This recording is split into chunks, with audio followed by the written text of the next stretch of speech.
वालेकुम दोस्तों, खैरियत है? सब ठीक हो? दोस्तों, आज की वीडियो नामजाती खाद यानी ऑर्गेनिक खाद पर है। ऑर्गेनिक खाद केमियाई खादों से ज़्यादा ताकत रखने वाली खाद है। इसमें phosphorus, nitrogen, potash, sulphur, micronutrient वाफिर मिकदार में पाए जाते हैं। वीवर्स, ये एक निहायत मुफीद और सस्ती खाद है। नामजाती खादों के इस्तेमाल से मिट्टी की जरखेज़ी में इजाफ़ा होता है, जिसकी वजह से फसलें शानदार, सरसब्ज और बागात फलों से भर जाते हैं।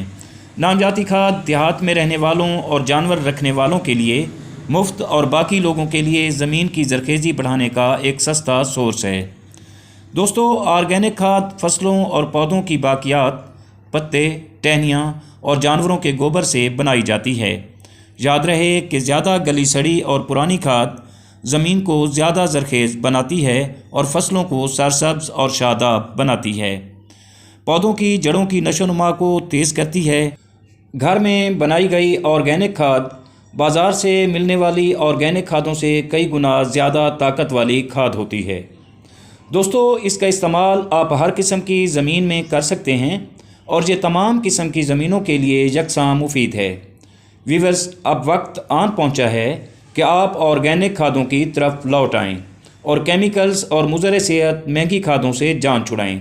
एक तो वीवर्स, खर्चा कम होता है, दूसरा इसमें बचत ज़्यादा होती है, कौम और मुल्क की खिदमत भी है। इससे पौधे, फसलें सरसब्ज और शादाब होते हैं। इसमें मुज़र सेहत किसी किस्म का कोई केमिकल्स, किसी किस्म का कोई जहर आलूद चीज़ नहीं होती। तो दोस्तों, इसलिए मैं आपको बारहा मरतबा पहले भी अपनी वीडियोस में कह चुका हूँ कि आप ऑर्गेनिक खाद की तरफ आएँ।